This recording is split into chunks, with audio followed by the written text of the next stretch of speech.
survivors, family, and friends of the USS Indianapolis, and welcome to day 2 of the reunion. I'm Hunter Scott, and I'm standing on the flight deck of our cruiser. We are in Port San Diego. We just got back in port. We're here for a few days before we get underway for deployment. But I wanted to let you know a few things. One, I wanted to thank you because it is because of you that I am standing here today and being able to follow in your footsteps through my service in the Navy. And I'm eternally grateful for your service and your sacrifice that inspired me to serve.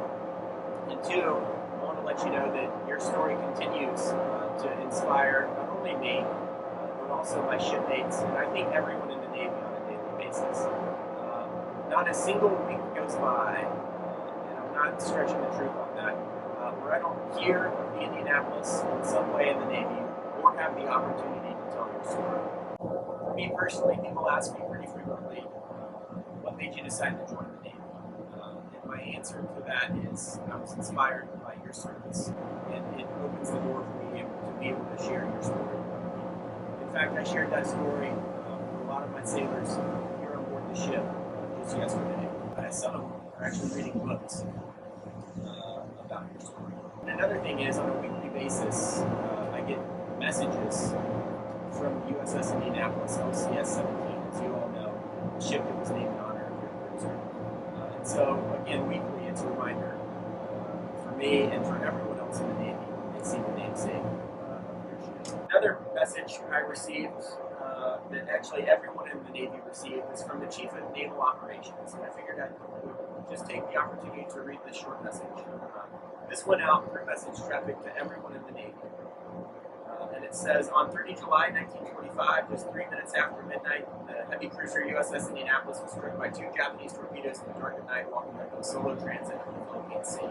Despite their best efforts, the ship went down in 12 short minutes, while around 900 of the 1,195 members who escaped the ship that night tragically only 316 were rescued. While much is written about the cruise, 4 harrowing days in the water of the Pacific waiting to be found with few lifeboats, overexposure to the elements, and almost no food or water, one thing is certain.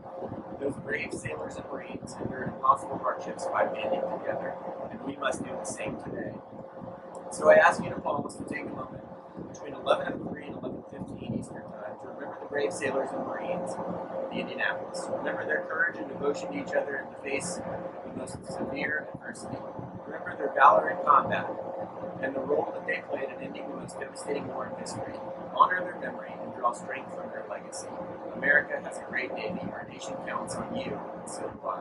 Never more proud to be your Chief of Naval Operations, or at least by Admiral Michael Gray, Chief of Naval Operations. And I wanted to read that to assure you that your story is alive and well, and your service and sacrifice will never be forgotten. I am personally thankful for my relationship with each and every one of you and for your service. Thank you.